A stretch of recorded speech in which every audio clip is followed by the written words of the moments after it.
કોંગ્રેસ ધાનેરા તાલુકાનો ગઢ છે, રહેશે, એમાં કોઈ શંકાને સ્થાન નથી.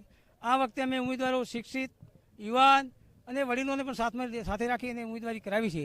ત્યારે 100% અમારી કોંગ્રેસ પાર્ટી નગરપાલિકા, તાલુકા પંચાયત અને જિલ્લા પંચાયતની ચૂંટણી જીતે છે, એમાં કોઈ શંકાને સ્થાન નથી.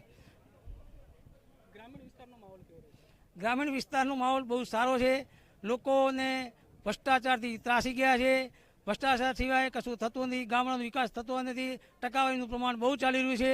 અને જ્યારે બનાસકાંઠા જિલ્લાનું વિભાજનની વાત હતી ત્યારે લોકો બનાસકાંઠામાં જવા માગતા હતા, પણ ભારતીય જનતા પાર્ટીના મિત્રો વાવ થરાદમાં જવા માગતા હતા. એમને એ મુદ્દો મોટો નડશે અને એમને જાકારો આપશે. અમે કોંગ્રેસ પાર્ટીએ સ્ટેન્ડ ક્લિયર કરી અને જાહેરમાં બનાસકાંઠા જિલ્લા લેવાનું સમર્થન કરેલું હતું. એના લીધે બી મદદ મળશે.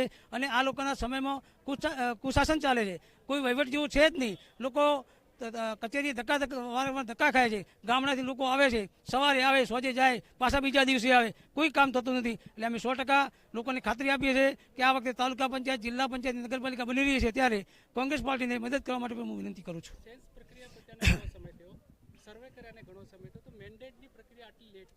મેન્ડેટ સાહેબ છેલ્લા દિવસે જ આવતું હોય છે. એ દરેક પાર્ટીની પોલિસી હોય છે. અમારા મેન્ડેટ અમારા સુધી પહોંચી ગયા છે અને અમે હમણાં અડધા કલાકમાં મેન્ડેટ રજૂ કરવાના છીએ.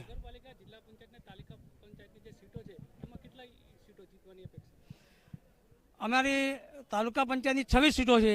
26માંથી 20 કરતાં 20 કે 21 સીટો અમે જીતીએ એવું મને અનુમાન લાગી રહ્યું છે. અને જિલ્લા પંચાયતની 5 સીટો જીતીએ છીએ. અને નગરપાલિકાની અમારી કોંગ્રેસની બોડી બનશે એ મને વિશ્વાસ છે.